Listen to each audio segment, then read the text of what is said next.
What's going on, guys? It's Gothalion, and welcome back to Out of Bounds. In this series, we like to sort of twist the way that Borderlands 2 works to allow me to fly and clip through buildings and just get a better look at the building blocks of Borderlands and Borderlands 2 and possibly future games Out of Bounds might run into. In today's episode, we're going to be taking a look at Wham Bam Island, otherwise known as the Son of Chromarax DLC. This is Sir Hammerlock versus the Son of Chromarax, and we're gonna take a close look at how this area is put together, a few little neat things here and there within it, and so yeah, let's take off. Literally, let's take off, and we're gonna turn on my clipping as well, so we could just zoom around and see what's going on. Obviously, the first thing that you'll notice is when you are under the water threshold, there is a new blur effect. It's sort of like a depth of field going on within that. All of these houses are empty because I'm going to have people ask me, Goth, what's inside the houses that aren't opened? And there you go. There's not a whole bunch of anything going on within these houses, but I thought I would still show you guys regardless. What is this about? This is actually... This is from the fish tank that is down here. Wow, that is a long force field. We're gonna go back here behind the fish tank. This doesn't have the water effect. I think this is supposed to be a fish tank, but it looks like it's a fish tank built with a force field, and the force field goes all the way up through the roof, which it's just an easy way for the texture. They don't have to, clip it down to the exact size. So that's how that's put together. There's nothing inside this house. It doesn't appear that there is, and no, there's not. We're gonna go down here, nothing around here. Cool. And there is an island over here, but there is also a super death wall that will take you out, even if you're flying and having clipping off. So we're not even gonna bother. Let's go up and look at the Wham Bam Island sign itself. It has this sort of like mock volcano built, and it's got the little puffs of smoke coming out. So it's sort of like the whole resort feel going on Wham Bam Island. Let's get a big bird's eye view of this thing, because this is actually a really well built DLC in my opinion. Obviously, as you go up into the air, you're gonna lose a few of the items, but I mean it's a really well built DLC. A lot of Borderlands is sort of just pieced together, and Wham Bam Island is really a nice complete package, reminiscent of how they put stuff together in Borderlands 1, because in Borderlands 1 it just seemed like it was a lot more cohesive and not just like Lego building blocks here and there, and that's kind of how Wham Bam Island looks like. Even when you look off into the distance here, they did a really good job of building Chromarax's den, so you're not looking at just like random missing pieces of environment and shit. So I like it a lot. I like how they put this whole DLC together piece by piece. It doesn't look like a hodgepodge of Lego blocks. So let's go under the world again and see what's going on. So we are now under the sea. Under the sea. I got daughters, man. Fucking Disney cartoon theme songs are always in my head, like 24/7, because you can't escape it. I don't know if you have kids or what, but Frozen, it's all they listen to now. There is actually a way to get yourself under the sea down here legitimately without clipping. I believe there is a way to glitch out of here, and I'm gonna do a video on that in the near future if I can master it, but if not, then whatever. So this is the under the sea area, which I thought it looks really good. Graphically, I like the whole depth of field blur effect. There's a big fish somewhere. You know what? Ooh, big fish. Here's how we're gonna get the big fish. We're gonna get the big fish. Okay. So I'm gonna. Nope, back a nope. And there we go. And how about that? And now this. We're gonna see if he comes by, and we're gonna freeze it. Big fish. Big fish. Gotcha. I fucking got you, big fish. This is the big fish. Sup? This is a what? Why does the big fish look like he has a bolt on his head? Look at that. Like, everything is held together with bolts and tape in Borderlands 2. Big fish, what's the deal? Where you going? Where you going, big fish? Big fish. What? He goes over here after he swims. Big fish, does big fish hide behind this wall? Or does he just do a big lap? That's silly. Good job, Gearbox. I love big fish. Big fish is one of my favorite things in here. He might loop back around, I'm not sure. I think I've seen him on the other side. Anyways, that's the big fish up close and personal. Don't, no, death, no. Oh, the humanity. Oh, super death wall, why you gotta get me like that? All right, so we're going back down underwater. Not much else over here to look at other than the big fish and all the little fish. Look at that. They're using Call of Duty technology here with fish.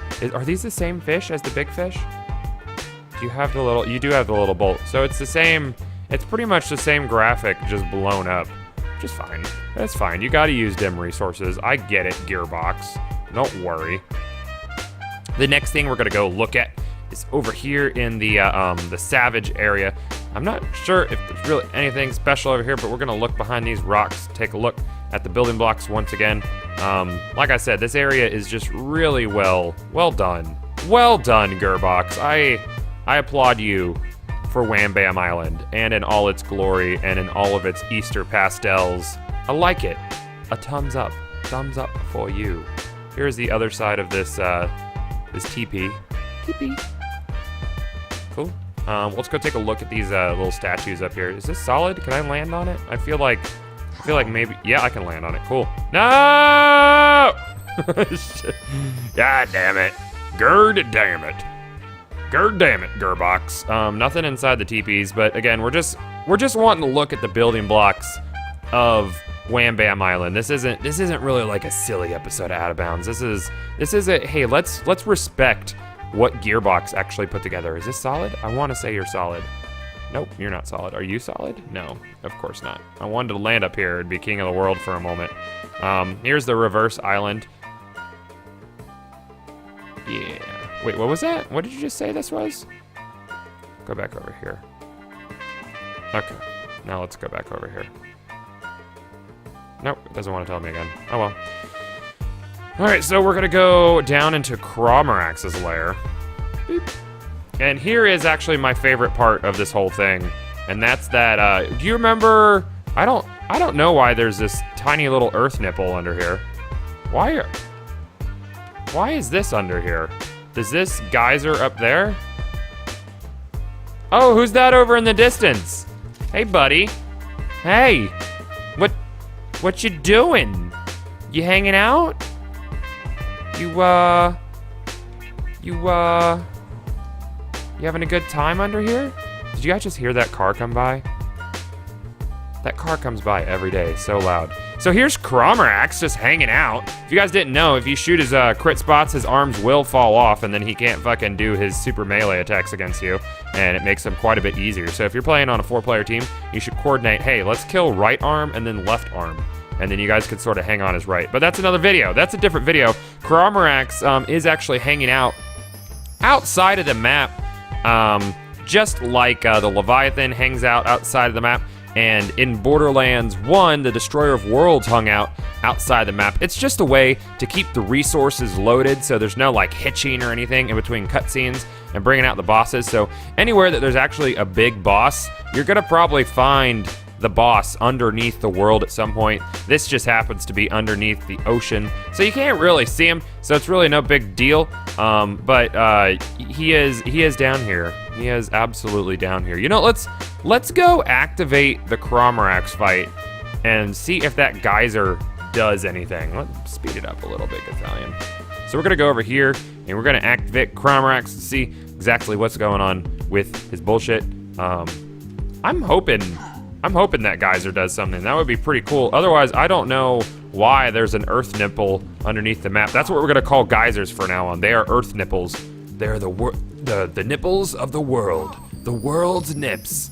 All right, we're going over here. We're gonna activate Chromerax. See what's going on. Okay. Hey, buddy.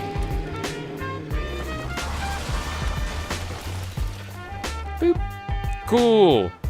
All right, so Chromarax is here, and we're gonna go ahead and just freeze it. Let's see what's going on under here.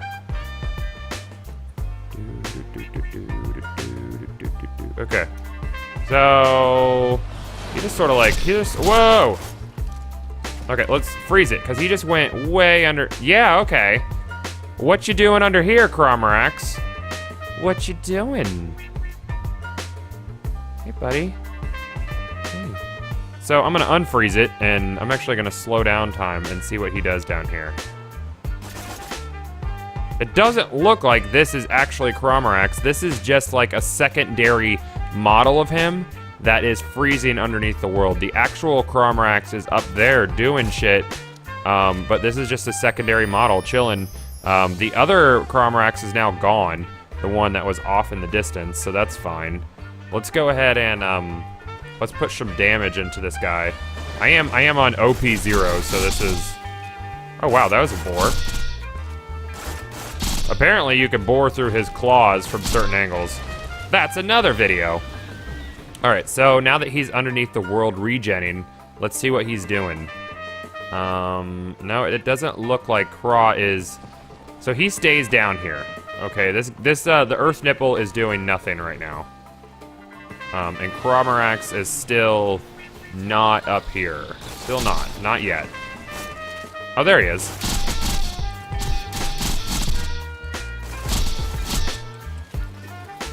Okay, let's follow him. Let's see where he goes when he goes underneath the map. All right, so you're right there. All right, I'm following you, bud. You're going to your regen spot, right? Is this where you go to? Wait a second. Hey. Hey. Oh, nope, he just flips down and then he's done. He's all done. Ah! Can I kill you from underneath the map? Can I? Yeah, I can. Hey, someone's underneath the world fucking up your tail. You gonna do something about it? I want to see if he does anything when he dies, if he's like still underneath the map or anything like that. Yeah, so he just flips downwards and then respawns. I think this Chromarax down here, yeah, that's just placeholder. That's no big deal. Like I said, it's just to keep resources relatively low. So no big deal. No big deal on that one. Hey.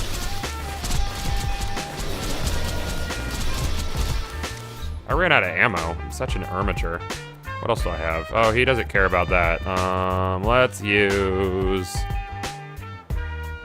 Hyperion? Does he even care about...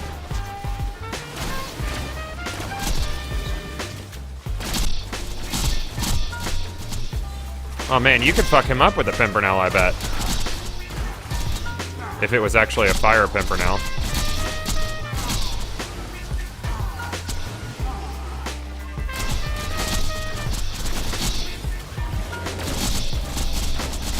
Yeah, it seems like if you had a Pimpernel on Chromarax, you could maybe get twin crit spot shots on him, possibly. Of course, my Pimpernel is not fire, so that's I just want to see what you do when you die, Chromarax. All right, let's watch him die. And boom. You going? Do you explode? Oh, you just fucking. You despawn, but the question is your little brother down here? He is. He's down here hanging out with the spawn box. That's the spawn box down there. Every level has one, and that's where you go when you die. So, that's actually the question everybody wants to know. What happens to you when you die? You go to the great spawn box underneath the world. Anyways, guys, that'll about do it. I think I covered everything I could do out of bounds in Son of Chromarax's Wham Bam Island. Let me know how you guys feel about this. I feel like this level was really well built, and I give a round of applause to Gearbox. Thank you guys. This has been an awesome DLC and really well put together. Don't forget to rate, comment, and subscribe, and keep it locked to my channel for more Out of Bounds in Borderlands 1 and 2, and possibly future games. I'll see you guys later, and don't forget, fucking watch out for those Earth Nipples.